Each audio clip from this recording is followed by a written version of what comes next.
Anna, vous allez venir sauver l'honneur maintenant. C'est bon. Sinon, je vais choisir une personne au hasard comme ça. Vous avez déjà donné. Kalla? Ah, Nependo, mon Dieu. C'est une grande juriste, une très grande. Dans mon cas dictionnaire. Donc, il faut, c'est-à-dire, prends la relève ou le tonton. Monsieur, c'est bon. D'accord. Abla, il y a une discussion. C'est bon. Donc, vous allez me chercher le mot homéopathie. Homéopathie. Homéopathie. En tout cas, c'est un mot piège. Pas d'indice.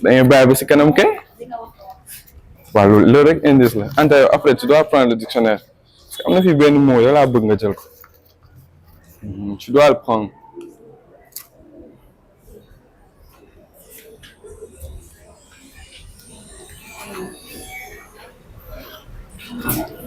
Ça n'existe pas. Parce que vous avez cherché la mauvaise lettre. Homéopathie. Chacun pour soi. Il n'y a pas de Wahalante. Ouais. Et derrière, vous entendez? Volume. Oui.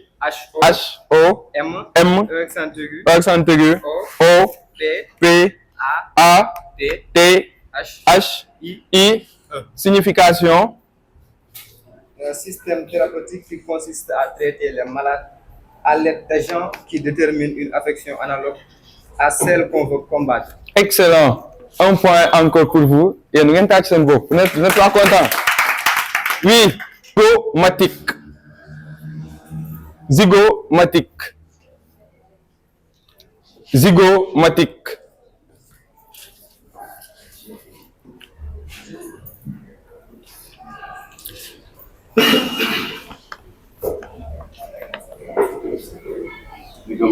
Oh! Ah! Attention, vous avez trouvé? Ex-aequo, lol de Fayom. Bon, n'empêche, vous épelez le mot et vous donnez la signification. Épelez.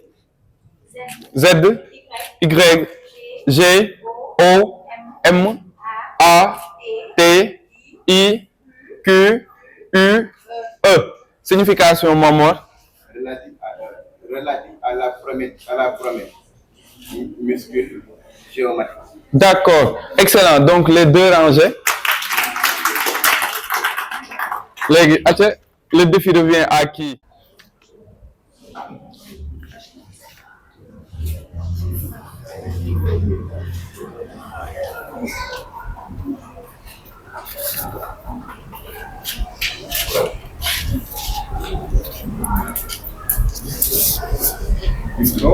Hydromel.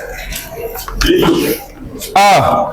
Et pH 210. 210. Épelle. H. Y. D. R. O. M. E. L. Signification. Boisson obtenue par fermentation du miel dans de l'eau. Excellent. Donc, vous avez combien de points? 3, 2. C'est bon. Qui prend? C'est le penalty décisif. Le penalty de la gloire. Tu marques, tu gagnes. C'est bon. Madame. Et le monsieur. C'est bon. Vous allez me chercher le mot pharynx. Pharynx. Wa groupe bimum. Déjà, nous commençons à nous appeler. Donc, c'est à vous de voir. Ablaye, un moment.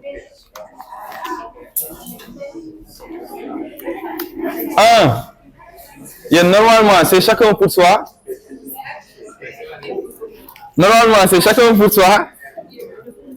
Mais dernier, là, comme ça, vous donnez d'autres pénalités. Je n'ai pas aussi ginnaaw.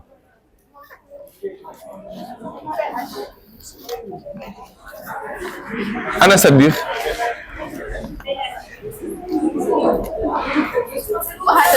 Pharynx. Oui. Quem tu veio? Ah? Ah, daa mel ni c'est séeréer. waaw. Ah, mais ñaar ñi ñooy joué. Qui va... Oh, la gloire pour tout. Lii dafa yomb rek. Non. Oui, épelé, page, déjà page. Moom de ndeysaan tiit na. La. Waaw. Épelé. P, H, R. Non, P, H. A, R, Y, N, X. Signification.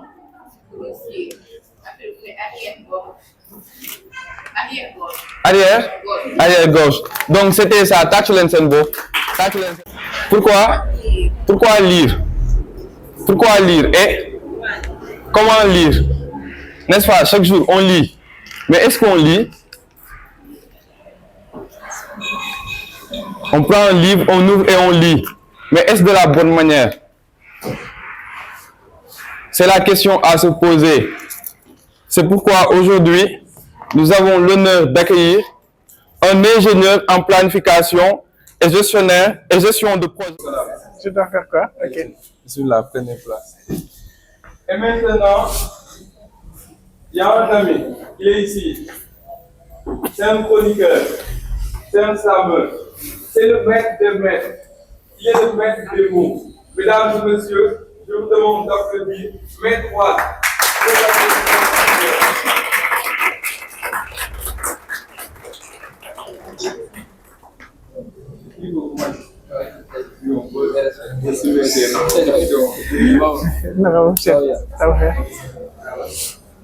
waaw mais loolu nag dégg naa ko dégg naa tas nga yaakaar xale yi. non war nañ kaa vérifier.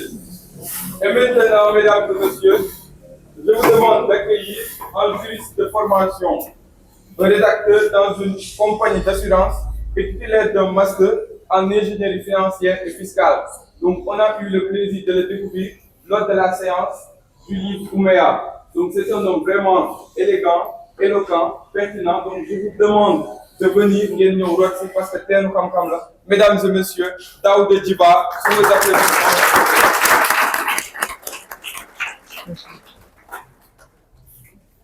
On a un écrivain ici, il est très fort, mais on attend. Ça dit que le mairie, donc, on va leur donner la parole pour qu'ils puissent se présenter à tout de l'heure. On commence par Khadim. Merci, salam alaikum.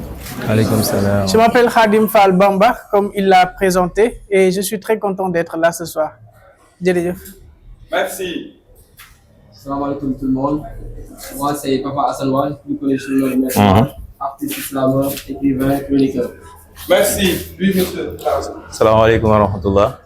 Je m'appelle Daouda Djiba, talibé, communément amoureux du savoir. Je suis venu pour Djang et j'espère que je vais partir avec la tête pleine, Inch'Allah. Merci. Merci. Donc, on va attaquer le vif du sujet. Donc, on va laisser la parole à Khadim qui va nous dire pourquoi lire et comment lire. Moi, j'ai vraiment hâte de savoir comment lire parce que je ne fais que lire. Donc, monsieur, la parole est à vous. D'accord. Vous allez m'excuser, hein, parce que j'avais pas. Est-ce que je vais pas mettre là pour que vous puissiez m'entendre? J'avais pas préparé grand-chose parce que je savais pas qu'est-ce que je suis venu faire ici. Abdoulaye Wade ne m'a pas débriefé et donc quand je suis assis derrière, il m'a rappelé le thème comme quoi il faut qu'on revienne sur pourquoi lire, comment lire.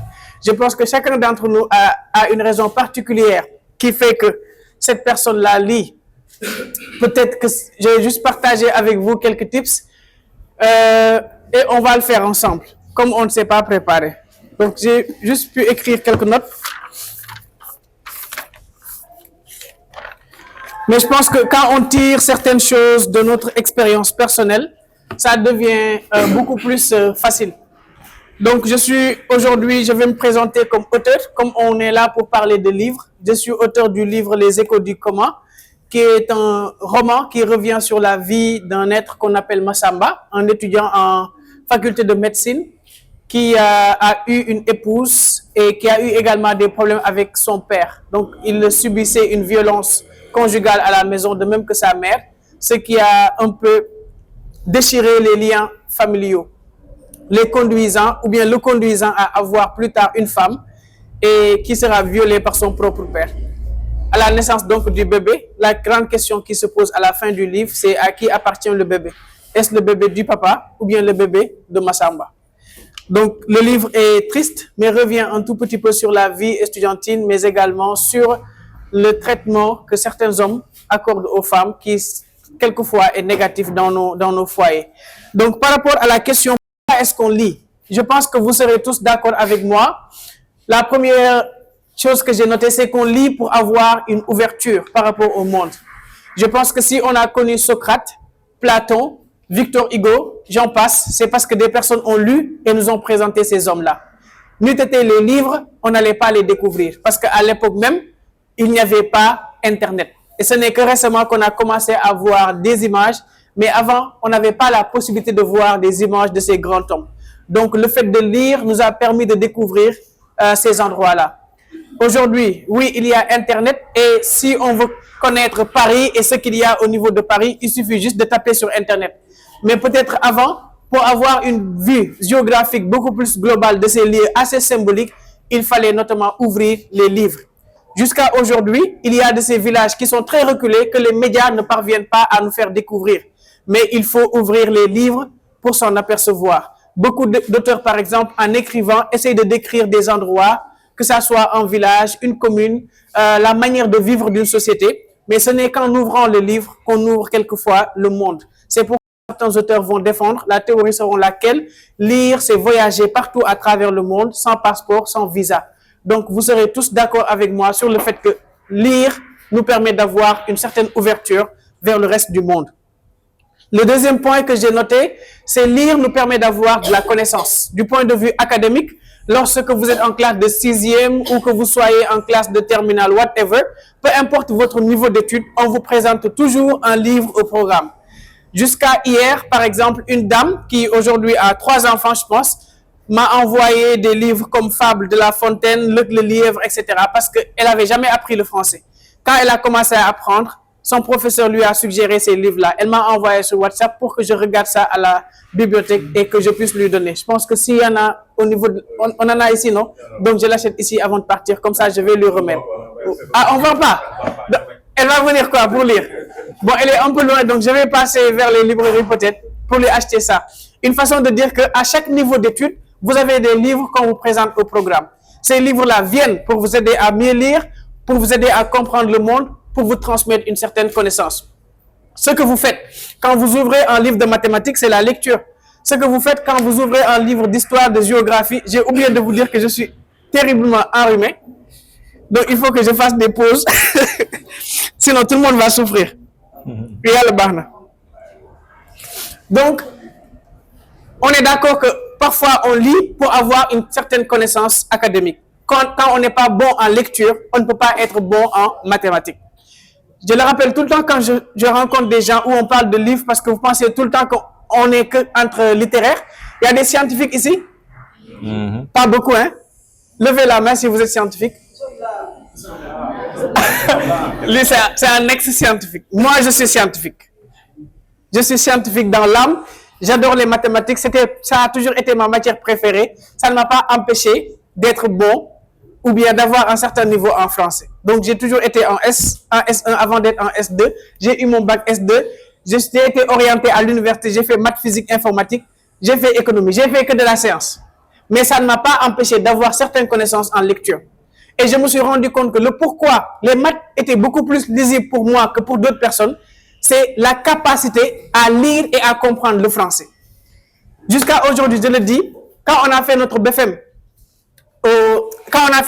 au CM, je sais que cette année-là, beaucoup de personnes avaient des impossibilités à traiter l'épreuve de mathématiques parce qu'ils ne comprenaient pas le français. Sur le centre, j'avais juste un seul concurrent. J'étais premier de mon centre, mais celui qui est venu en deuxième Je sais qu'il était plus fort que moi en mathématiques. Mais parce que les mathématiques de ce jour-là étaient beaucoup plus francophones que maths. C'est ce qui m'a aidé ce jour-là à comprendre. Parce que quand j'ai lu l'épreuve de statistique, le français était tellement clair pour moi, mais je voyais les pièges. Je savais que beaucoup de personnes allaient pleurer. Donc le fait que vous êtes bon en français et que vous soyez mauvais en maths, moi, je ne peux pas comprendre. Surtout, bon, peut-être en équation, d'accord. Mais les problèmes mathématiques, si vous ne parvenez pas à les résoudre, ne dites pas que vous êtes littéraire. Aucun littéraire ne devrait avoir des difficultés à traiter des problèmes mathématiques en français parce que c'est du français. C'est pas de l'anglais, c'est du français. Même si c'est de l'anglais aussi, les littéraires doivent être mieux à l'aise que les autres. Donc, pour dire que le livre nous permet quelquefois d'avoir une connaissance académique. L'autre chose, c'est l'esprit critique. Avant-hier, je l'ai vécu avec le livre Les 4 lois de la nature. Je croyais avoir beaucoup de connaissances. Mais en lisant le livre, à chaque fois, je me remets en question, je me pose des questions. Je critique ce qui est écrit, mais également, ça me permet, moi, d'avoir un certain esprit critique, de revenir un peu sur ce que je vis, comment je vois les choses dans le monde. Et on a comme l'impression que l'auteur que tu es en train de lire, c'est ce qui est écrit. Même si ça ne vient pas de la Bible, vous avez quelquefois la possibilité d'apporter des connotations véridiques dans ce qui est écrit. Vous avez comme l'impression que tout ce qui est écrit sur un livre, c'est comme tout ce qui passe à la télé. C'est la vérité. Donc, à partir de ce moment-là, l'auteur vous permet de vous remettre en question, mais d'avoir également l'esprit critique et de réfléchir. C'est pourquoi, d'ailleurs, les amoureux de la lecture sont rarement compris dans leur cercle familial ou bien à l'école, partout. Ce sont les fous, quoi. Parce qu'ils remettent tout en question, ils ont un esprit critique, mais ne vous découragez pas, c'est parce que vous avez un bon esprit. L'autre chose, c'est que la lecture est une préoccupation pour moi utile. Surtout dans le monde où nous vivons, où il y a tout. Tout peut nous occuper. On est un samedi, n'est-ce pas? On sait ce qui se passe les samedis soirs. N'est-ce pas, Bokoum? Peut-être qu'aujourd'hui, vous avez sauvé Bokoum, mais normalement, Bokoum, les samedis, il n'est pas dans des trucs utiles. Lui, Bokoum, à partir de 18h, il fait takdali, quoi. Donc, c'est ça son activité. Mais le fait que vous mettez à la lecture, de vous permettre de gagner sa xel ci lu bari lo xamanteni mënon na la lor en tant que jeune. Maintenant, peu importe ta lecture, hein, de façon générale, que tu lis de la poésie, roman, ngay lire Al-Quran, ngay lire Hassida, le fait que tu prends le temps là de lire, ça te permet d'avoir une préoccupation qui est utile. Parce que si tu deful ci lool rek, ding ko def ci leneen lo xamanteni da fay safane, n'est-ce pas? Donc voici les 4 points qui pour moi sont les raisons pour lesquelles on doit lire. Maintenant, comment est-ce qu'on doit lire? Certains vont dire, mais tout le monde sait comment on doit lire, on ouvre un livre et on commence. Mais vous conviendrez avec moi que certains ont des difficultés à continuer un livre. Certains ont des difficultés ils s'engagent au début, mais à la fin, ils ont du mal à persévérer. Donc, il faut partager avec vous des méthodes qui vous permettent aujourd'hui de lire beaucoup plus facilement.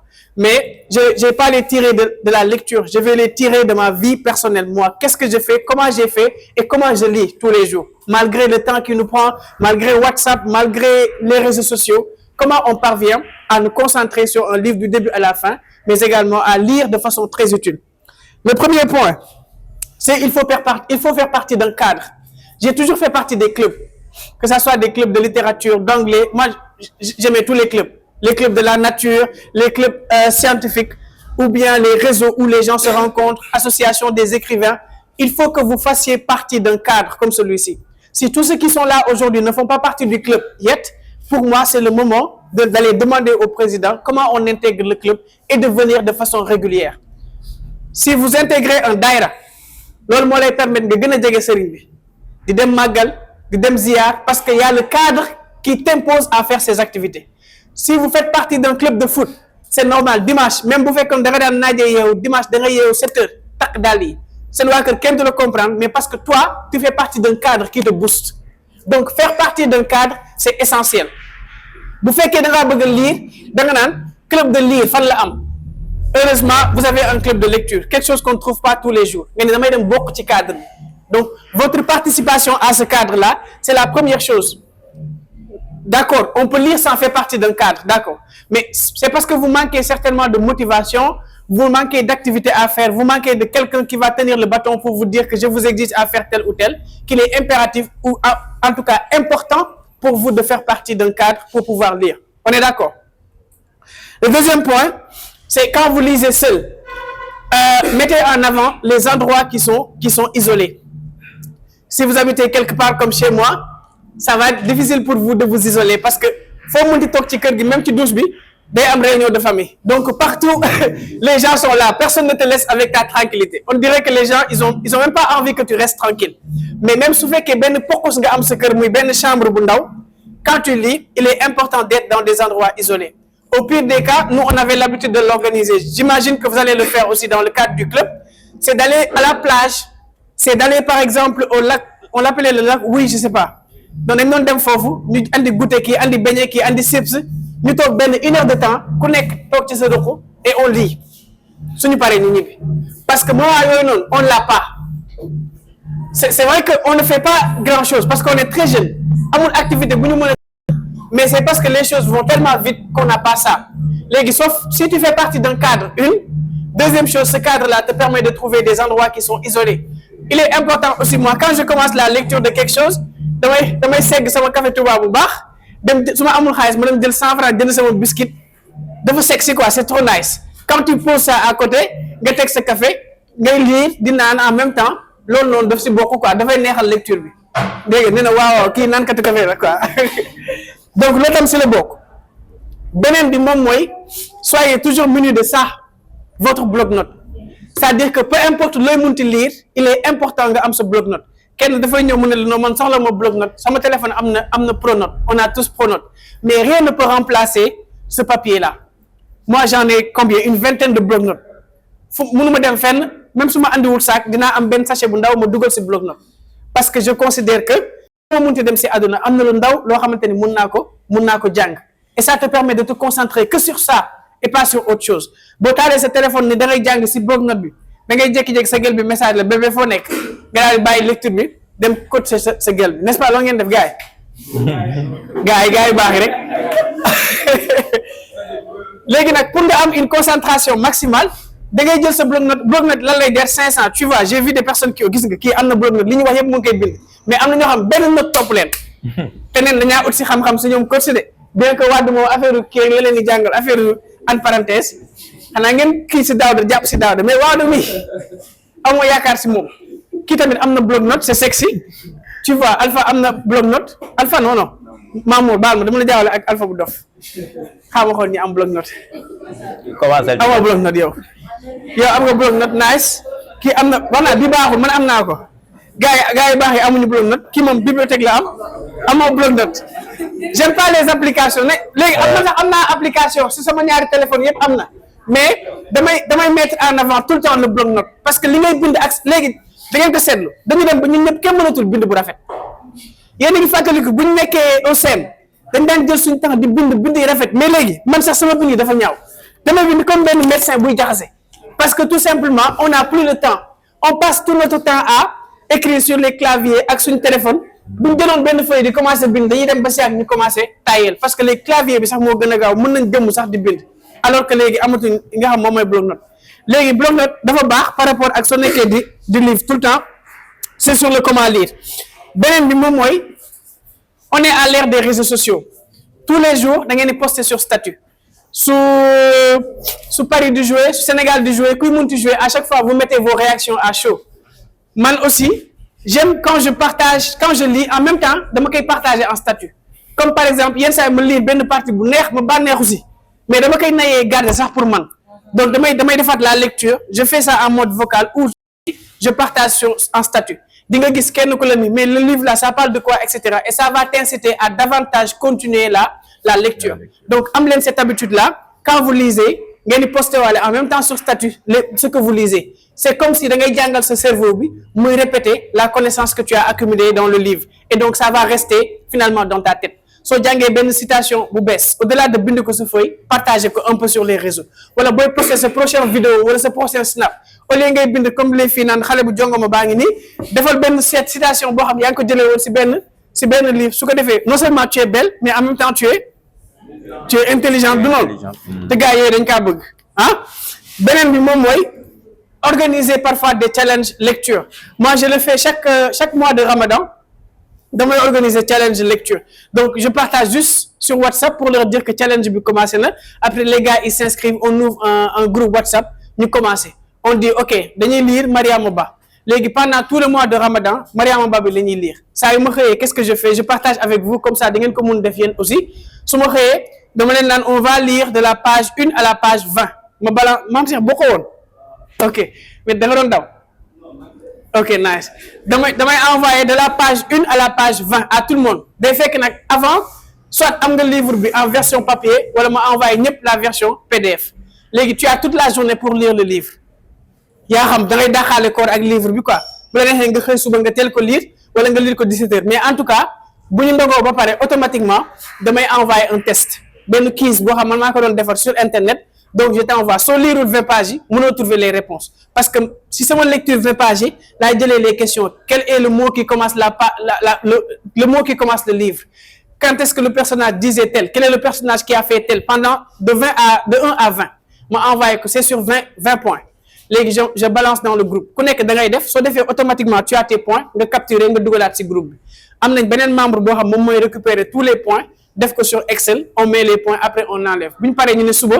ñu jël de la page 20 à la page 40 ginnaaw suba 40 60 il est arrivé même benn mois boo xam te ne on a lu 2 parce que livre bi ñu jëloon dafa gàtt léegi mois de Ramadan bi su jeexee fekk livre bi aussi jeex na ñu compter le nombre de points après ñi si gagné dama leen doon jox ay cadeaux affaires yooyu noonu soit ma may la benn tenue des choses comme ça et daf leen doon encourager ñuy lire en même temps da doon nekk pression parce que am na ku leen la defal généralement soo amul ku leen defal rek tu vas pas avoir le courage de lire tout le temps beneen bi moom mooy la lecture à voix haute ça j'adore non seulement dafay travailler sa diction sa prononciation mais également daf lay permettre nga am une voix qui porte et qui est à l'aise dans la langue c'est bien sooy lire am na ñoo xam bëgguñu kuy lire di yuuxu seen nopp yi mais comme tu es dans un endroit isolé c'est bien parfois sooy lire ngay duddaale en même temps histoire bi et nga koy lire à haute voix ça aussi je le fais et ça fait partie des choses qui m'aident beneen bi mooy il faut débattre de vos sujets de lecture soo terminez de lire le livre Mariama Ba moi Mariama Ba le pourquoi c'est mon livre de cœur c'est pas parce que c'est le livre de cœur de tout le monde mais c'est parce que quand j'ai écrit une pièce de théâtre portant sur le livre j'en parlais partout j'ai fait un exposé sur ça tellement que su may liraat livre bi à chaque fois c'est un plaisir et je le faisais tout le temps quand j'avais du temps pour les autres livres donc pour dire que si yenn saa yi bu ngeen lire benn livre ba pare da ngeen di jël benn thématique bu centrale ci livre bi ngeen koy waxtaanee di ko débattre ça va faire que le livre va rester en vous et ça va vous inciter à parler également d'autres livres pour terminer c'est vrai que dañu nekk ci benn monde boo xam ça va vite vous êtes dans beaucoup de préoccupations tous les jours vous êtes des jeunes abonnés TikTok benn cas du leen daw machallah sapala mais il est important également ngeen jël as tuut ci temps bi ngeen am pour vous consacrer à la lecture parce que lu ngeen di gën di màgg vous aurez moins de temps lu bëri di ngeen ko bëgg a lire wala ngeen bëgg ko dabe vous n'allez pas pouvoir le faire et si vous ne lisez pas vous n'allez pas être compétitif dans le marché du travail parce que li lay dimbali nga mën a wax ak ñëpp am culture générale ñëpp di am envie di waxtaan ak yow surtout les jigéen ñi parce que dafa am ay góor yoo xamante ne dañaa sapiosexuel mais maanaam ñoom jigéen bu intelligent c'est ce que je voulais partager avec vous merci pour votre attention si vous avez des questions sinon je vous remercie.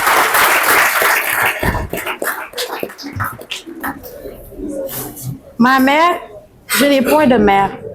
Où étais-tu tout ce temps?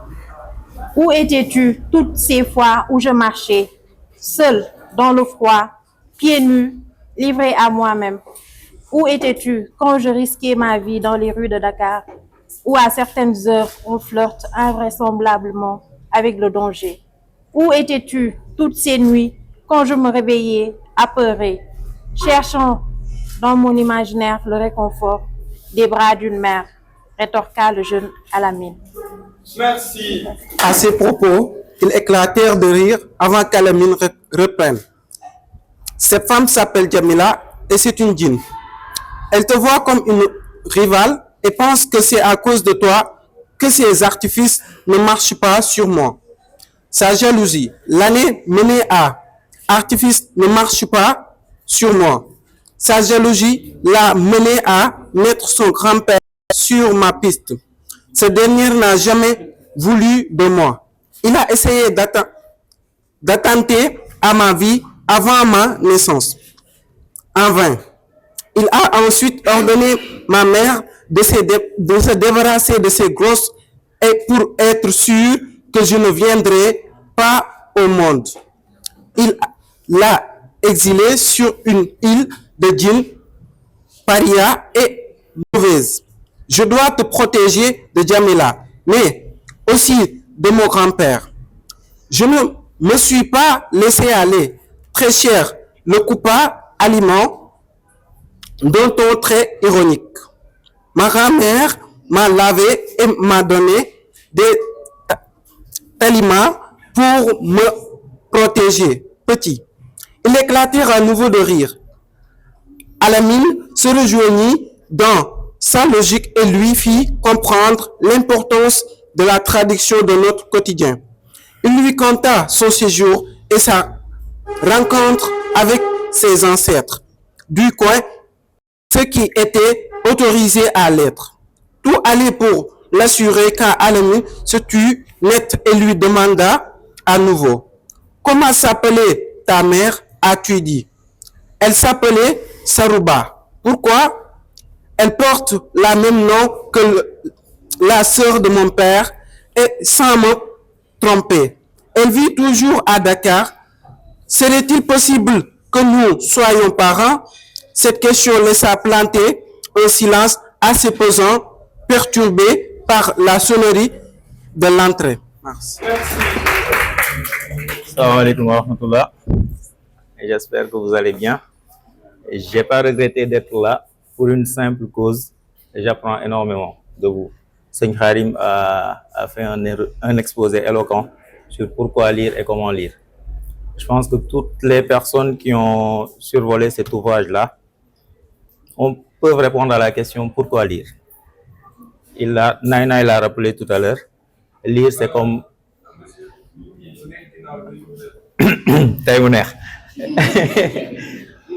j'ai pas l'habitude de parler fort, mais bon, je vais faire un effort. Alors, je pense qu'il a cité tout à l'heure Victor Hugo, qui a dit que lire, c'est comme manger et boire. L'esprit qui ne lit pas maigrit comme le corps qui refuse de s'alimenter. Aujourd'hui, vous conviendrez avec moi que cette auguste assemblée-là, ñi fi nekk yëpp, machallah, xel yi commence wolof.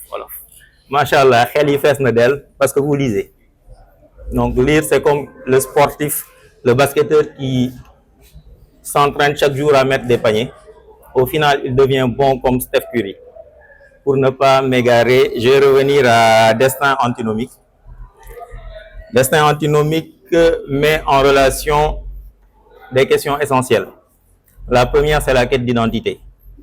La quête d'identité, Destin antinomique met en relation Al-Amin, qui, à prime abord, est un jeune qui est né d'un milieu défavorisé, ne connaissant ni son père ni sa mère. Il a été élevé dans une école coranique, mais il avait des prédispositions naturelles à apprendre. Il comprenait vite. Il a appris le français et l'anglais juste en écoutant des enfants du lycée qui faisaient ces cours-là. Donc aujourd'hui, il met en proie cet enfant-là qui, a priori, est un talibé. Enseignement coranique, enseignement religieux, et Alima qui est une fille qui est issue d'un milieu très aisé. Très aisé, mais dont l'éducation et les valeurs naturelles lui donnaient une certaine humilité et un certain recul par rapport aux gens qui ont entre parenthèses la tête bien faite. Quête d'identité, oui. Valeurs traditionnelles. Quel que soit le milieu dont on est issu, on a une tradition qui est en réalité notre identité. Le deuxième socle de Destin antinomique, c'est ça.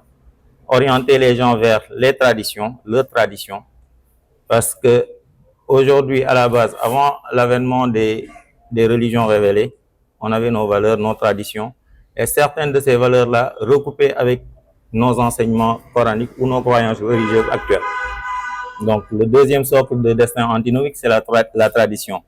Le troisième, et qui est le plus important pour moi, c'est l'enseignement religieux. Quelle que soit notre profession, que nous soyons musulmans ou chrétiens, nous avons ce socle-là, sinon cet adossoir-là qui nous permet aujourd'hui d'avancer dans la vie de tous les jours. Et cet adossoir-là, c'est la religion. Quelque part, Destin antinomique balaye un préjugé essentiel. On fait le distinguo entre les enfants de la rue et les talibés. Aujourd'hui, on rencontre énormément de jeunes dans la rue qui se disent talibés, mais en réalité, ils ne le sont pas. Les talibés, j'ose le dire, je suis issu de ce milieu-là. Et je suis issu de ce milieu-là. J'ai fréquenté les daras, j'ai fréquenté l'école et aujourd'hui, j'en suis là. Et aujourd'hui, beaucoup de gens qui me connaissent me demandent si Destin antinomique est en réalité une œuvre inspirée de ma vie. Non, ça ne l'est pas. Mais c'est un peu dire aux gens que c'est important d'acquérir du savoir dans les livres, dans le savoir contemporain, mais c'est tout aussi important d'avoir un socle religieux. Et ce socle religieux-là, il peut être donné par la Bible ou le Coran ou la Torah, etc., s'il y en a ici. Donc le troisième socle, le troisième oui, posé par Destin antinomique, c'est la religion. Aujourd'hui, faites de la religion cette lumière-là qui vous éclaire sur votre chemin. De manière résumée, c'est ça, Destin antinomique. J'ose croire que beaucoup d'entre vous l'ont lu et je suis ouvert à... Vous avez vu déjà la façon par que vous regardez. Vous avez vu que c'est un livre qui donne envie de lire. Vous avez vu. En plus, c'est pas c'est juste 118 pages. Et c'est pas cher, n'est-ce pas? Non. C'est pas cher. Non, c'est pas cher. C'est pas cher, donc on va appeler pour vous. Donc il va venir nous dire son résumé. C'est un livre que j'ai dévoré, que j'ai aimé. D'abord sur l'écriture, une écriture qui est claire, mais une lecture aussi qui est envoûtante à la fois, qui captive le lecteur du début jusqu'à la fin. Maintenant, je vais parler sur les thèmes, après Wad va parler sur les personnages et aussi apporter d'autres, peut-être, ses perspectives, ce qu'il a dû apprendre sur le livre. C'est un thème à la fois, comme son titre l'indique, quand on voit, il y a dessin et antinomique qui signifie contraire ou bien opposition. Avant même d'ouvrir le livre, le titre vous frappe. Et on a envie de comprendre ou bien de découvrir qu'est-ce que l'auteur veut dire. Et je pense qu'il l'a fait d'une manière remarquable. D'abord, les thèmes qu'il a parlé avec des personnages que Wad Inch'Allah va venir sur la tradition. On a une personne qu'on appelle, je pense que le personnage principal qui est Al-Amin, qui se cherche, mais il doit d'abord découvrir sa tradition, son origine, d'où il vient. Et je pense que en tant que lecteur, ça nous frappe dans un monde où on est dans un monde qui est moderne, on appelle la modernité. Des fois, on se perd, on n'a pas les repères. Et je pense que dès le début, pour qu'une personne puisse avoir une vie de tranquillité, de quiétude et de bonheur, se connaître, c'est important. Et je pense que c'est ça que Al-Amin a fait en premier lieu. Se connaître, là où il va trouver sa source de vivre. Et je pense que Al-Amin est parti en Casamance, découvrir sa tradition, la tradition Diola, là où il a puisé des valeurs comme le courage, la patience, la persévérance, d'autres valeurs que nous avons besoin dans notre vie pour continuer à vivre. Mais il y a aussi un thème aussi qui m'a marqué, savoir écouter et respecter les croyances des autres. On voit du début jusqu'à la fin de l'œuvre, il y a cette communication qui se fait avec les personnages.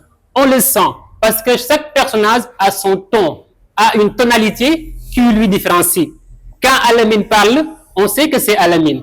Quand Alima parle, on sait que c'est Alima.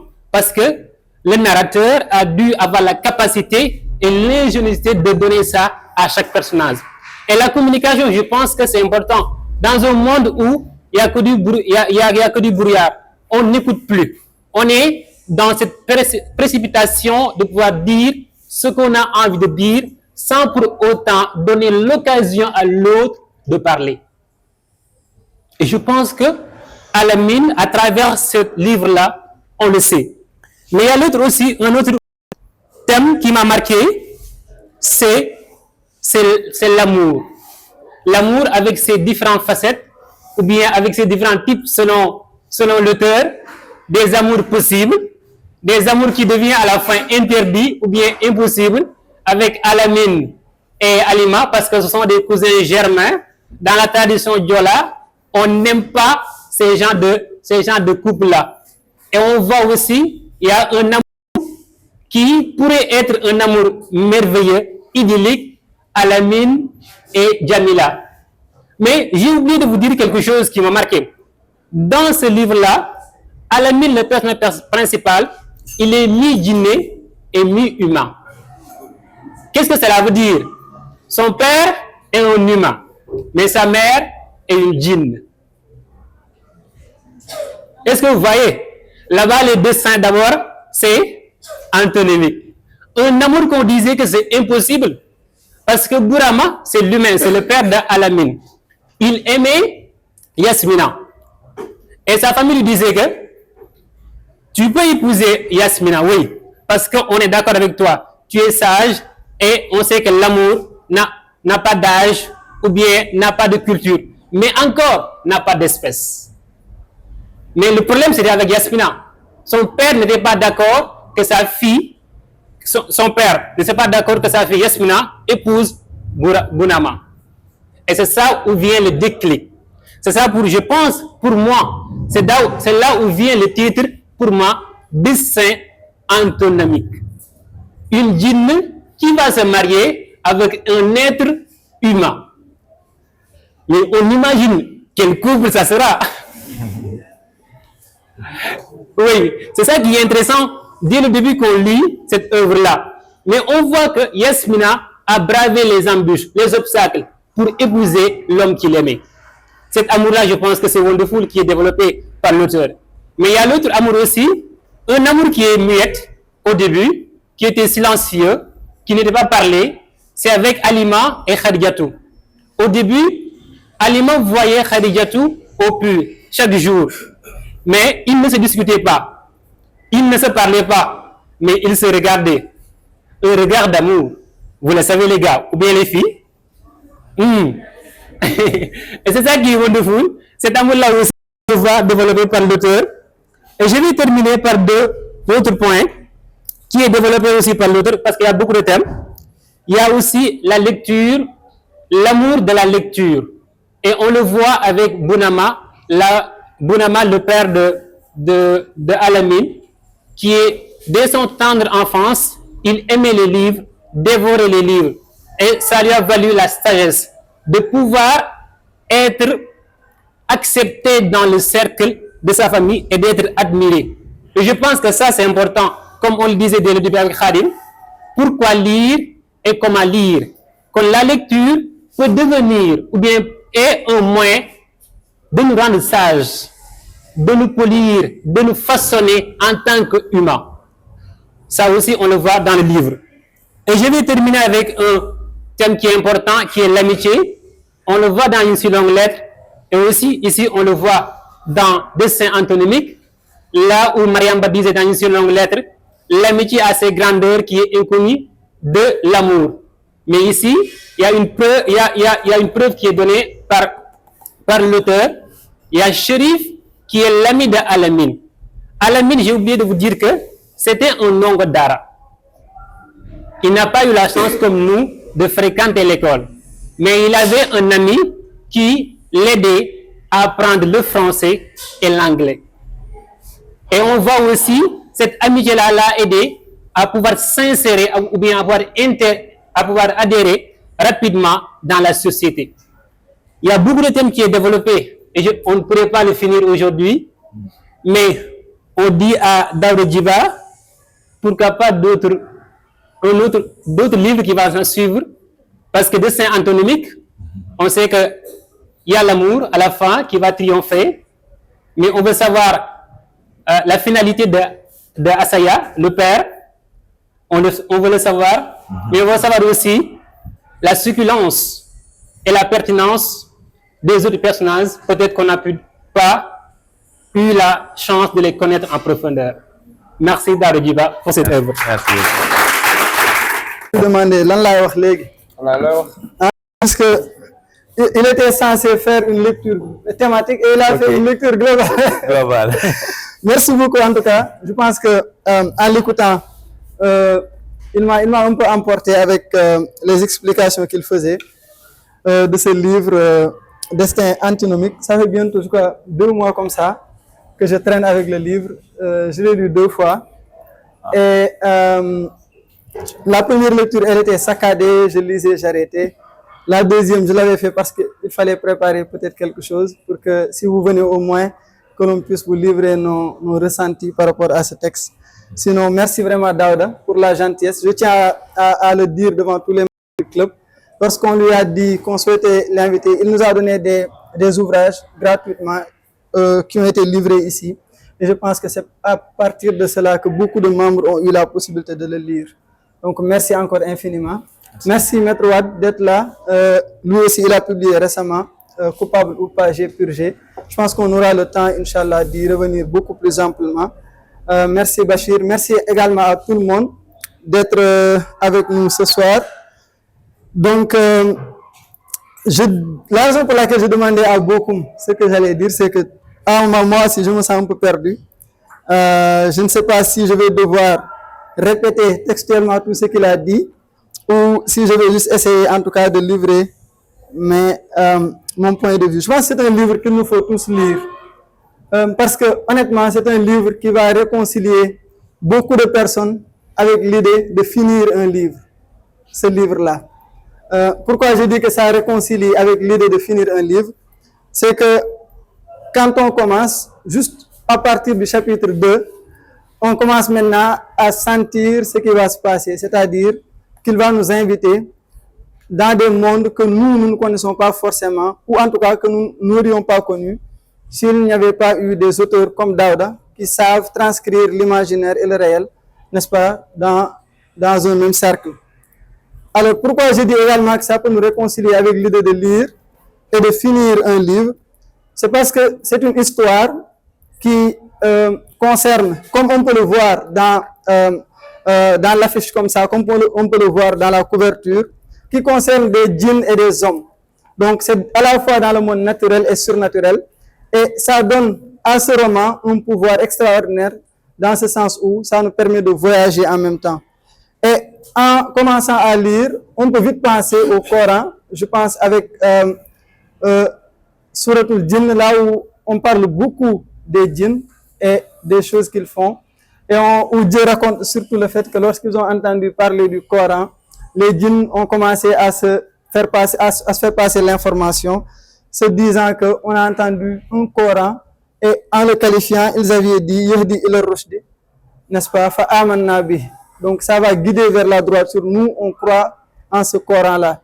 Et c'est avec cette sourate qu'on a appris qu'il y a effectivement dans le cercle des djinns qui sont musulmans et d'autres qui ne sont pas musulmans.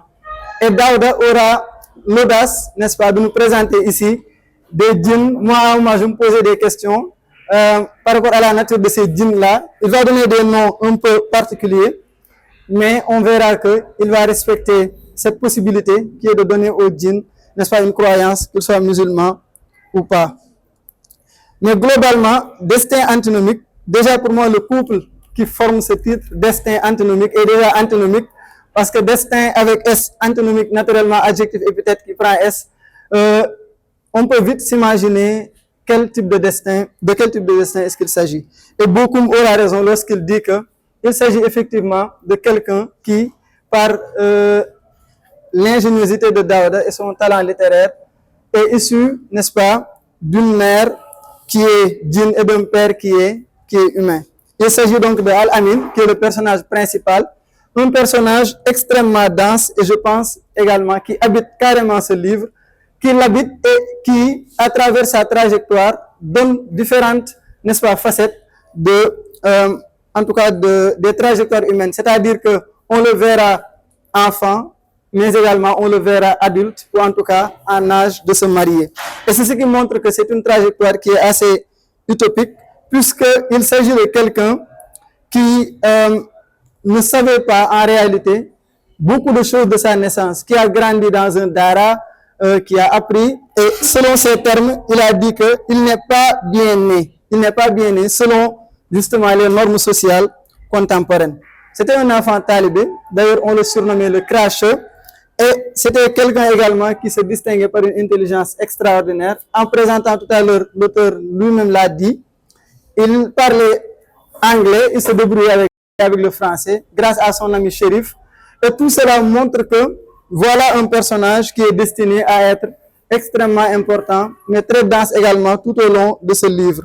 Donc c'est un personnage, je pense, qui est en mouvement, qui traverse énormément de choses, qui traverse mais surtout des espaces symboliques entre le naturel et le surnaturel. Et quand, par exemple, on dit que l'histoire se passe en banlieue, moi, en lisant, je pensais vraiment qu'il y aurait beaucoup de choses en banlieue, parce qu'on nous dit que ça se passe en banlieue. Alima habite à Kermassar, n'est-ce pas, à Almadi qui est à Kermassar, mais en même temps, on verra d'autres lieux surgir de nulle part. On verra l'île de Pacao, n'est-ce pas, on verra également, surtout, les baobabs qui sont derrière la maison de Alima lorsqu'elle était empoisonnée par l'autre djinn, n'est-ce pas, et lorsqu'elle racontait à sa grand-mère, Mamkumba, qui lui dit qui lui donne des trucs, mais ça se passait dans un espace qui n'est pas forcément commode, pas forcément lié à Almadi, ou en tout cas à une résidence, à une cité résidentielle. Mais tout cela, c'est parce que Daouda a fait vraiment preuve d'audace et surtout de talent littéraire pour pouvoir faire ses entrées et ses sorties dans un espace, n'est-ce pas, qui n'est possible que dans le roman. Je pense peut-être qu'il y a énormément de choses à dire par rapport à ces trajectoires, beaucoup en ont parlé, mais je trouve que par exemple le personnage de Oustaz Thiam, Cheikh Ibrahim, je pense qu'il est idéalisé, c'est vous-même, vous l'avez fait à dessin, c'est un maître coranique, pour vous citer, qui gardait, n'est-ce pas, l'argent, disons, vous avez appelé ça, c'est une épargne différée, si je peux dire ainsi, puisqu'il gardait l'argent que collectaient les talibés pour le leur donner quand ils seront adultes. On sait que ce n'est pas forcément un type de maître coranique qu'on voit, mais moi, je pense que vous avez peut-être voulu montrer quelque chose, c'est que oui, si nous vivons dans une époque où on dit n'importe quoi sur ces maîtres coraniques, c'est qu'il en existe bien sûr qui sont imbus de valeur et qui peuvent aussi faire preuve, n'est-ce pas, d'attachement par rapport à l'islam. Et je pense que c'est un personnage, moi, que je trouve idéalisé, mais si on parle des personnages et que l'on voit que vous avez fait exprès de nous servir une palette de personnages qui sont composés et d'humains et de djinns, on verra Alima, on verra également, on verra naturellement Al-Amin, on verra son père qui est décédé, mais on verra également des djinns, on verra Yasmina, on verra, comment elle s'appelle encore, on verra Jamila, on verra énormément de djinns qui partagent le même cercle avec ces humains-là, et je pense que c'est quelque chose qui est à saluer. Daouda, vous avez une écriture que moi, je juge vraiment de haute tenue. Je suis, honnêtement, j'ai beaucoup apprécié le style littéraire, j'ai beaucoup apprécié la poésie qui se dégage dans un texte en prose. Regardez par exemple cet extrait. Ces repas étaient des mélanges de restes de plats bien différents et bien gras que son pauvre ventre supportait, virgule, bien heureux. Je vois par exemple que vous prenez la misère, et vous en faites une expérience sensorielle. Et quand on lit, on sent que cette misère-là, habitée de ces mots, en tout cas peut donner une coloration, disons, merveilleuse. Et ça, c'est pas forcément facile. L'architecture narrative, elle est extraordinaire. J'ai aimé beaucoup de scènes. Je disais ça tantôt à beaucoup. J'avais noté beaucoup de scènes. La rencontre entre Al-Amin et Alima, la révélation des origines, la lettre du père, c'est des scènes que vous avez pu, en tout cas, incorporer à cette œuvre, et ça a été fait de façon magnifique. Je pense également que il y a une scène qui m'a marqué. Moi, c'est pas la meilleure scène pour moi, mais vous l'avez mis, c'est trop petit, mais c'est quelque chose qui en dit long sur ce que vous voulez faire passer. Lorsque, par exemple, devant la portail de la maison de Alima, alors Al-Amin est venu pour la voir, pour lui rendre justement ses affaires, et que Famara, le gardien, lui dise de sortir et d'attendre dehors, puisque les talibés attendent dehors pour les offrandes, et et il répondra calmement pour vous citer, je ne suis pas là, je ne suis pas venu pour une offrande. Et je pense que lorsque Halima est sortie, elle a dit à Famara, est-ce que c'est comme ça que vous traitez les inconnus ou en tout cas les personnes défavorisées? Et je pense que c'est une scène qui en dit long sur des valeurs que vous avez peut-être voulu, n'est-ce pas, faire partager dans ce livre. Je ne veux pas finir si je suis cette logique-là, je ne pourrais pas parler de tout le livre. Je pense que le dénouement a été courageuse de votre part. À un moment donné, moi, puisque je suis plus penché vers les fins malheureuses, j'aime pas les larmes, mais je les aime pour la littérature. Vous avez osé faire un dénouement heureux. Lorsque j'ai vu que Halima et Al-Amin, finalement, ils n'allaient pas pouvoir se retrouver ensemble, j'avais mal, j'ai eu une piqûre au cœur et je pensais beaucoup à Halima surtout, puisque c'est elle, c'est vrai, elle aussi, elle a un passé qu'elle ignorait, qui n'est pas forcément loin du passé de Al-Amin, mais on sait qu'Al-Amin, il a eu le nouvel à 18 ans, il a grandi avec, il a fait ses voyages, il est allé se ressourcer, etc. Et je pense que c'est des choses qui peut-être ont permis d'amoindrir un peu le choc, et ce n'est pas forcément le cas pour Halima. Et je pense que si les féministes lisent ce livre, ils diront peut-être que, je ne sais pas, Aïssata Ndiaye, peut-être elle va le lire, elle dira que vous avez favorisé Al-Amin sur Halima, et c'est ma pensée, c'est mon point de vue, mais je pense qu'Al-Amin, c'est vrai, il est le personnage principal, mais pour une histoire d'amour, pour moi, c'est toujours bien de donner, en tout cas, un bon dénouement aux femmes, puisque souvent, en amour, elles sont celles qui souffrent le plus. D'ailleurs, j'ai peut-être quelques petites réserves critiques, si vous permettez. Je pense qu'il y aurait pu y avoir beaucoup de notes de bas de page. En lisant, moi, il y a des termes, je comprends, tafsir, etc. Bon, il y a beaucoup de termes, mais je pense que pour un profane qui lit, peut-être qu'il ne comprendrait pas beaucoup de choses et il aurait peut-être fallu mettre quelques notes de bas de page pour lui indiquer rapidement une définition pour qu'elle passe.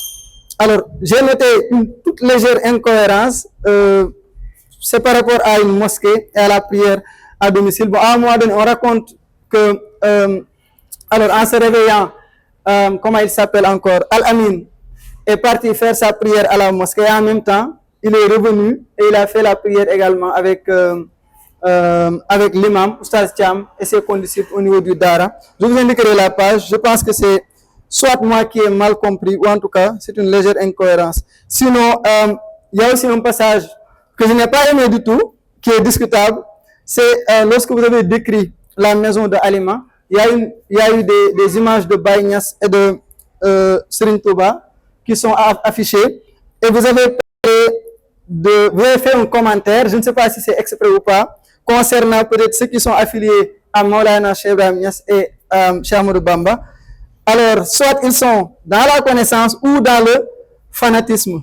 C'est une question que je pose. Je pense que ça gagnerait en nuance, quand même, que de ne pas...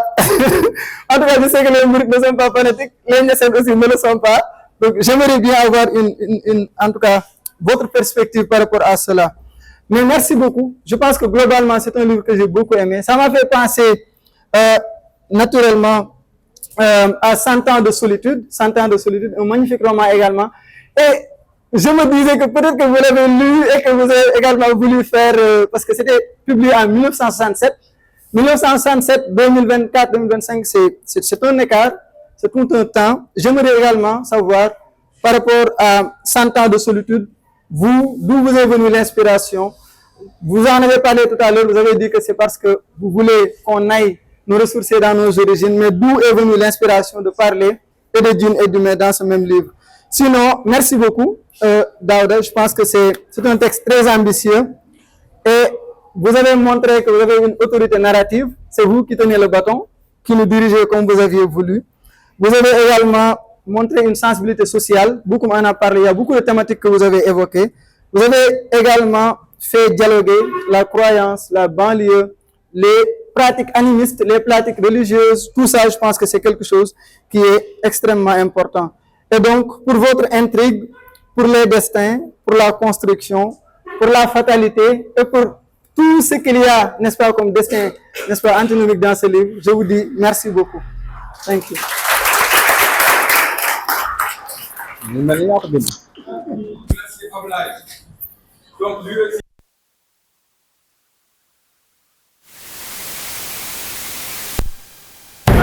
Désolé, désolé. Je disais merci à Abdoulaye, merci à beaucoup, merci à vous tous d'ailleurs pour ces retours, parce que je sais que Abdoulaye et beaucoup ont porté la voix de beaucoup de personnes ici. Donc pour ça, je vous dis merci. À un moment donné, je me demandais s'il parlait de Destin antinomique écrit par Daouda ou d'un autre ouvrage. Alors, Abdoulaye, j'ai entendu parler de 100 ans de solitude, mais je ne l'ai pas lu. Donc, je vais venir là. Alors, je disais merci à Abdoulaye, à beaucoup, mais et à tous. Je sais qu'Abdoulaye et beaucoup ont porté la voix de beaucoup d'entre vous. Donc, pour cela, je vous dis merci. À un moment donné, je me demandais si vous parliez de moi, de cet ouvrage-là, ou vous parliez d'un autre ouvrage. Parce que vous en avez une compréhension qui dépasse la mienne. Et j'ai écrit, je suis à la fois poète comme Maître Abdoulaye, que je salue au passage, et j'aime écrire des histoires. J'ai toujours aimé écrire des histoires depuis ma tendre enfance, depuis le 5e secondaire. Donc ça en dit long sur sur les efforts que j'ai fait pour produire cet ouvrage-là. L'inspiration m'est venue du quartier où j'habitais. J'habitais en face d'un cimetière. Depuis ma tendre enfance, j'ai habité 10 ans en face d'un cimetière. Et on sait tous les préjugés qu'il y a. J'ai créé les humains et les djinns pour qu'ils m'adorent. L'inspiration est partie de là, de mon quartier et des quelques brides d'enseignement coranique que j'ai eu dans ma tendre enfance. 100 ans de solitude, je ne l'ai pas lu. Quelqu'un l'a lu comme toi et il m'a suggéré d'aller lire 100 ans de solitude. Je n'ai pas encore eu le temps de le faire, mais je pense que là, j'ai une seconde raison de le faire. Je vais aller lire. Alors, Abdoulaye, tu as parlé de connaissance ou fanatisme en parlant de Seigne Touba et de Mambaye. Et je suis issu d'une famille où il y a des Kunta Kunta, il y a des Mourites, il y a des Talibé Baye et il y a des Tidjane de Tivaouane. C'était juste un clin d'œil à ces gens-là pour dire que, étant étudiant, j'avais une passion. La passion, c'est quoi? C'était les voyages. Chaque fois qu'on me dit qu'à tel endroit, il y a une bibliothèque islamique où je peux aller me ressourcer, où je peux aller lire des écrits de nos aînés, j'y allais.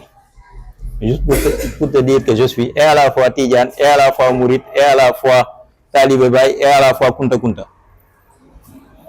C'était juste un clin d'œil à ces gens-là qui ont des préjugés pour créer des scissions entre les maisons religieuses. Il n'y en a pas. Je suis encore une fois issu d'une famille où il y a des Kunta Kunta, des Mourides, des Tidjane, des Tivaouane et des Talibé Baye. Ma passion, c'était faire le tour des maisons et discuter avec des gens, apprendre. Donc, ce passage-là, c'était juste un clin d'œil à ces gens-là qui veulent créer des scissions entre ces maisons religieuses-là. Il n'y en a pas. C'était ça. Je pense que tu as posé également une réserve par rapport à la prière à la mosquée. En fait, il était allé prier à la mosquée. À son retour, et c'était juste un, entre guillemets, bon, habituellement, lorsqu'on prie le matin, on nous dit que les meilleures invocations se font soit tôt le matin, soit tard dans la nuit. C'était un peu une référence à ça. Pas une reprière après la prière du matin, mais plus des invocations orientées bénédiction. Voilà, Nyan. Exactement, Nyan. C'était ça. Ben, je pense que j'ai fait le tour de la question par rapport à toi.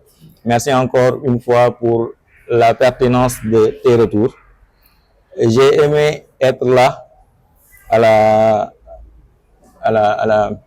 l'invitation de Oumou Khairi, son ouvrage Houmeya, dans lequel il y a des traits de ressemblance avec Destin antinomique. C'est d'ailleurs ce qui m'a poussé à lire Houmeya. Elle me l'a envoyé pour me dire, ah, lis, je ne la connaissais pas. On s'est connus à travers Instagram, je crois, où elle m'a envoyé une version de son ouvrage que je devais lire et je devais lui faire un retour par rapport à ça. C'est comme ça qu'on s'est connus. Elle m'a également invité ici. Je ne connaissais pas avant. Je l'ai passé, mais je ne connaissais pas. Et j'avoue que j'ai aimé t'écouter, vous écoutez tous. comme la première fois que je t'ai entendu parler. La même pertinence, la même logique d'idée et la même cohérence dans les propos. Ça, c'est tout un honneur à toi, à tous. Et merci pour ça. Merci beaucoup.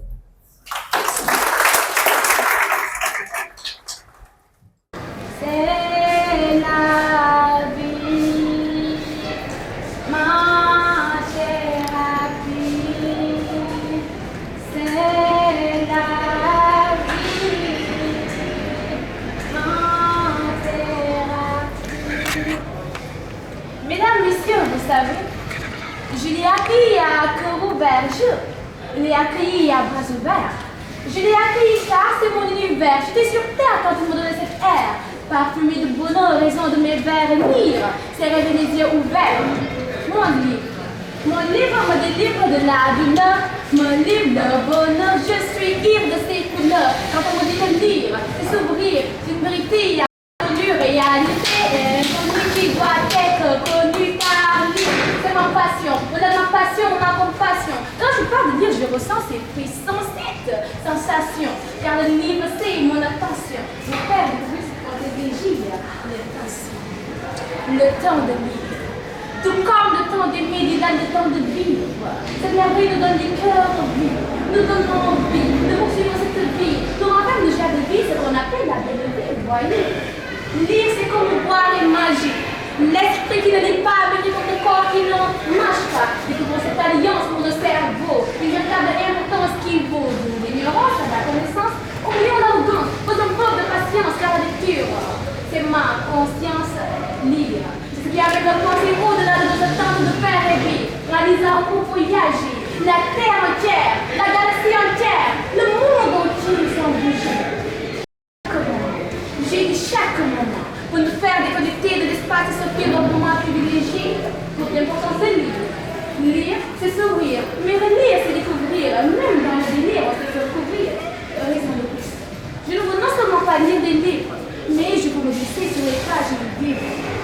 Nous sommes collégiens, lycéens, techniciens, scientifiques, gestionnaires, littéraires. Qu'importe ce que nous sommes avant de l'être, nous sommes littéraires. How? Guys, how? How can I explain you this love? This love that I have for this love. A love equal which is reading. Reading is knowing. Reading is study. Reading is a dreaming. A dream, right? Which is under our eyes. This is our book that we will look. Look it, this is cool. Like a diamond in the dark light. Like a bird in the twilight. Or a goodbye like a night in night. Even the night, that's the book, the light will light the light, guys. C'est s'ouvrir, mais relire, c'est découvrir. Like Einstein.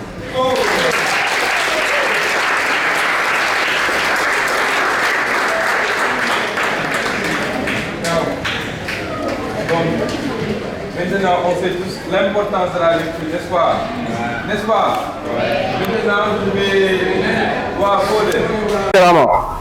Donc, je tenais vraiment à prêter ma voix, à parler de ces personnes-là. Et à travers le personnage principal, j'ai fait un tour en prison. Comme vous le voyez sur la couverture, on voit le personnage principal, mais à côté, il y a d'autres personnes, d'autres détenus. Et derrière chaque détenu, il y a une histoire. Des histoires, des fois, plus tragiques que celles du personnage principal. Et à travers mon personnage principal, à travers ma personne, j'ai eu à rencontrer d'autres personnes en prison. Et j'ai voulu vraiment vous raconter le vécu de ces personnes-là, ce qui les a poussés en prison, en tout cas, ce qui a causé leur condamnation. Et vous verrez que, malheureusement, nous pensons que les prisonniers, ou en tout cas, il y a des actes que nous avons la manie de mettre dans le compte de la méchanceté. Alors qu'il y a de ces actes qui ne sont pas animés par la méchanceté, qui ne sont pas animés par la mauvaise intention. Des fois, c'est la nécessité qui fait sa loi. C'est la nécessité qui pousse une personne à commettre des actes odieux. Malheureusement, nous ne voyons pas ça. Tout ce qu'on voit, c'est les actes posés par cette personne. Et comme j'ai l'habitude de le dire, quand une personne ne se justifie pas, tout jugement porté sur elle est arbitraire. Dans ce livre, j'ai abordé beaucoup de thèmes. La stigmatisation de la banlieue, il m'arrive... En fait, à la base, je ne voulais même pas en parler parce que mes frères de plume, les autres écrivains, ils en ont déjà parlé. Mais force était de constater que cette stigmatisation, elle n'a jamais maigri. C'est toujours d'actualité. Donc, c'est devenu comme une sorte d'obligation pour moi d'écrire par rapport à ça, de livrer ma part du combat. Il m'arrive des fois, c'est pas des fois, c'est souvent parce que ça ne se compte plus sur les doigts d'une main. Il m'arrive de dire à une personne que j'habite à Yeumbeul, à la banlieue, limite la personne elle est choquée. Choquée parce que d'après elle, moi je n'ai rien de banlieusard. Choquée parce que d'après elle, je suis très correct pour être un banlieusard. Je ne vais pas lui en vouloir parce que cette personne, elle pense me faire un compliment avec une telle remarque. Mais ce qu'elle considère comme un compliment sonne à mes oreilles comme une insulte. Moi, je suis façonné par la banlieue. C'est la banlieue qui m'a forgé. La banlieue est comme une pour moi. Et quand vous parlez mal de la banlieue, cela ne peut en aucun cas me procurer un certain plaisir ou une certaine joie. Mais aussi, je peux les comprendre. Je me dis que ces personnes, elles n'ont peut-être pas eu la chance de s'asseoir avec un Abdoulaye Wade, avec un Khadim Bamba, avec un Pape Jonter. Si elle avait eu cette possibilité-là, la chance que nous avons de connaître ces jeunes prodiges de la banlieue, peut-être l'idée qu'elles se font de la banlieue allait forcément changer. Dans ce livre, j'ai parlé de l'université. Et avant même d'entrer à l'université, restons un peu sur la banlieue. Parce que ces jeunes que je viens de citer, c'est des gens que nous connaissons, nous peut-être, et que le grand public ne connaît pas. Mais même si on fait un tour, c'est les autorités. Mais nombreux sont les autorités qui se réveillent à Yeumbeul, ou qui sont en tout cas des produits de la banlieue, à l'image de, je veux dire, le procureur général Ibrahima Ndoye. Il est un produit de la banlieue. Le directeur du port autonome de Dakar, Waly Diouf Bodian, il est de la banlieue. Il y a récemment Omar Ngalla Wade qui est nommé Senga, il est de la banlieue. Donc la banlieue n'est pas un frein au développement, ça doit être une motivation pour moi. Après, je tenais aussi à parler d'un thème, l'université. C'est vrai que je n'ai pas trop duré à l'université, j'en ai parlé de façon très résumée.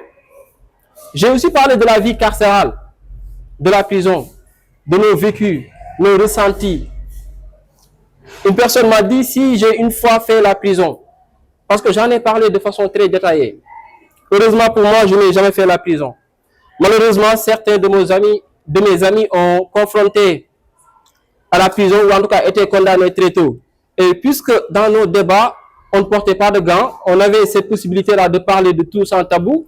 Donc, la prison n'avait plus de secret pour moi. C'est pour ça que vous verrez dans le livre que j'en parle de façon très détaillée. Je donne même les heures de repas, les heures de dîner et tout ça. Et ça, ce ne sont pas en tout cas des détails qui se devinent. Ça demande une recherche approfondie. Moi, même si je n'ai pas fait ces recherches-là, c'était une habitude pour moi de parler de la vie carcérale. Donc, j'ai reçu beaucoup de retours. J'ai eu beaucoup de retours qui me demandaient si j'ai une fois fait la prison. Et je tenais vraiment à apporter des éléments de réponse par rapport à ça. Je n'ai jamais fait la prison. Et que Dieu nous en préserve, nous tous autant que nous sommes. J'ai aussi parlé de l'infidélité, de l'amour. Il fallait parler de l'amour. Mais moi, j'ai préféré parler de l'infidélité. Parce que nombreux sont ceux qui pensent que l'infidélité, elle est toujours volontaire. Mais dans ce livre, j'ai essayé de montrer que l'infidélité n'est pas toujours volontaire. Des fois, c'est les situations de la vie qui nous poussent à être infidèles. Parce que des fois, la vie nous pousse à choisir. Alors que choisir, c'est renoncer. Et on se retrouve des fois dans des situations où on ne peut pas renoncer à une personne. Justement parce que cette personne a beaucoup fait pour nous. Justement parce que cette personne a été là pour nous dans des moments de doute. Donc au moment de choisir, on ne peut pas renoncer à ces personnes. Donc imaginez-vous quand ces personnes-là se retrouvent être deux. Une place pour deux. La vie me demandait de choisir. Mais j'ai préféré ne pas choisir. On a parlé de beaucoup de choses dans ce livre, mais c'est vraiment ces 4 thèmes-là que je voulais mettre en relief. Malheureusement pour moi, souvent quand les écrivains ils publient un roman, ils reçoivent des félicitations. Moi, j'ai reçu des menaces. En écrivant ce livre, cet ouvrage, j'ai mis ma vie en danger. Parce que mes lecteurs, ils m'accusent d'avoir terminé le livre alors que le livre ne devait pas terminer. Et c'est ce qui est bizarre. J'ai écrit mon propre livre et on m'a dit de terminer ou de mettre un point à ce livre. À chaque fois qu'il termine le livre, mais il me menace, à la limite, il me menace. Il ne fallait pas terminer le livre, non, je ne suis pas d'accord. J'ai même reçu des insultes. Mais quand même, pour une fois dans ma vie, on m'a insulté et ça m'a fait plaisir. Merci. Tout d'abord, je tenais à vous remercier, maître. Merci. Vous avez une très très belle plume. Je me suis régalée pendant toute la lecture. Et oui, il y a eu quelques problèmes que j'ai eus parce que je n'étais pas d'accord sur certaines choses. Déjà, vous avez fait une briefing, donc je ne vais pas en revenir. Lorsque vous êtes sorti de prison, là, vous ne parlez plus de votre mère en fait. Et j'ai trouvé que vous étiez un peu, excusez-moi du mot, mais vous étiez un peu hypocrite. Vous ne parlez que de Maggie, Sonia. On n'entendait plus parler de votre mère. Et je pense que c'est un peu la mentalité des garçons. Quand il y a problème, mère est là. Mais quand il n'y a plus de problème, c'est les femmes qui sont là. Et je ne suis pas d'accord avec ça. Et aussi, je pense que je vous en ai parlé hier.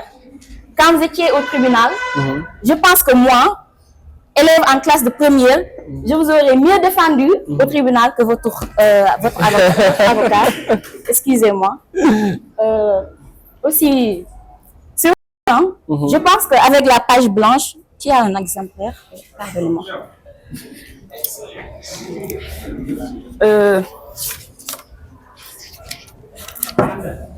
Pardonnez-moi.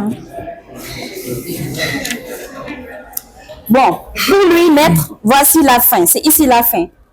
Il a laissé une page blanche, ici. Aujourd'hui, je pense que cette page-là, c'est à nous, à notre esprit, de la remplir. Voici sa fin à lui. Donc, je pense que c'est à nous de la remplir d'après sa fin. Et c'était une très, très belle lecture. Je l'ai lu en 2 jours. Et je pense que chaque écrivain doit se donner la peine de pousser le lecteur à continuer le livre, à la terminer coûte que coûte. Parce que on peut prendre un livre et la terminer genre 1 mois, 2 mois, mais c'est à l'écrivain de se donner cette peine-là pour que le lecteur se donne... Pardonnez-moi, j'ai un peu la traque. Oui, avoir envie de terminer le livre coûte que coûte. Parce que chaque page parcourue, ça doit nous donner l'envie de continuer pour savoir ce qui va en suivre. Mais j'ai passé une très très belle lecture, même si j'étais un peu déçue. Mais bon, c'était c'était un régal en tout cas d'avoir découvert votre plume et merci. Et j'espère qu'il y en aura d'autres qui vont en suivre. Bonsoir à tous et à toutes. Moi, c'est Maguette Ndoye, juriste de formation. Avec Maître, on s'est connus à l'université en première année en 2016. Son livre Coupable ou pas, je n'ai pas encore lu. Mais ce que je peux dire sur sa personne à lui, c'est une personne travailleuse, une personne qui aime aller vers le savoir. C'est une personne qui est déterminée, une personne qui aime se cultiver.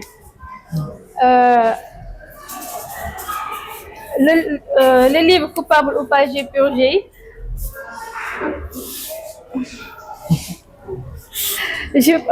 Comme j'ai déjà dit, je n'ai pas encore lu. Mais je connais le temps qu'il a investi et l'énergie incroyable qu'il a investi dans l'écriture de ce livre. Donc, juste pour ça, moi, je me suis déplacée aujourd'hui pour assister à cette cérémonie et pouvoir dire quelques mots pour sa personne. Excusez-moi. Depuis des années, hein, on est ensemble et c'est pas facile d'être ami avec moi. C'est pas facile de me fréquenter parce que je suis une personne avec 1000 défauts. Donc, franchement, merci à elle. Pour revenir un peu sur les questions de Anta, pourquoi je n'ai pas parlé de ma mère à la sortie de prison? Je pense que en fait, le livre, chaque personne ou chaque personnage a un rôle à jouer dans le livre. Quand j'étais dans des moments de doute, quand j'étais en difficulté. Souvent, les mères sont les personnes qui sont toujours là. Même les amis, à un moment donné, ils disparaissent. Donc, j'ai essayé de l'expliquer dans le livre qu'à un moment donné, même mes amis ne venaient plus me voir en prison. Il n'y avait que ma mère qui venait me voir. Elle ne se fatiguait jamais à se déplacer pour venir en prison me voir. Et ça, c'était un hommage que je rendais à ma mère. Maintenant, à ta sortie de prison, quand tout est beau, les mères ont tendance à s'effacer un peu et laisser la place à d'autres personnes. Donc, c'est pour ça que vous n'avez pas trop entendu parler de ma mère à ma sortie de prison, parce que c'était des moments de bonheur. Et pendant les moments de bonheur, c'est elle-même qui s'efface, c'est les amis qui viennent. Pour revenir un peu sur la défense au tribunal, ce n'était pas chose facile de tenir un procès, parce que je devais à la fois assurer le rôle d'un juge, le rôle d'un avocat défenseur et d'un avocat demandeur. Donc, ce n'était pas chose facile d'équilibrer les choses. Il fallait à un moment donné que quelqu'un soit plus pertinent que l'autre. Donc, peut-être que c'était fait exprès. Peut-être aussi que je me sentais mieux dans le rôle d'un avocat demandeur que d'un avocat défenseur. Ça aussi, c'est une possibilité. Pour revenir à la fin du livre, je pense que vous l'avez dit, donc inutile de revenir sur ça. Un livre ne se termine pas à la dernière page. Un livre doit se terminer dans la tête du lecteur. Cette dernière page-là, comme vous l'avez remarqué, c'était au lecteur ou à la lectrice de choisir la suite ou la fin de l'histoire. Moi, j'avais ma propre fin. Mais l'histoire ne se termine pas à la dernière page. Ça se termine dans la tête du lecteur. Et c'était ça l'objectif, en fait. Du coup, c'est peut-être pour ça, nombreux n'étaient pas d'accord, nombreux sont ceux qui n'étaient pas d'accord avec cette fin prématurée, d'après elle. Et pour terminer avec le dernier point, j'ai reçu des retours positifs. C'est important, mais ce n'est pas le plus important.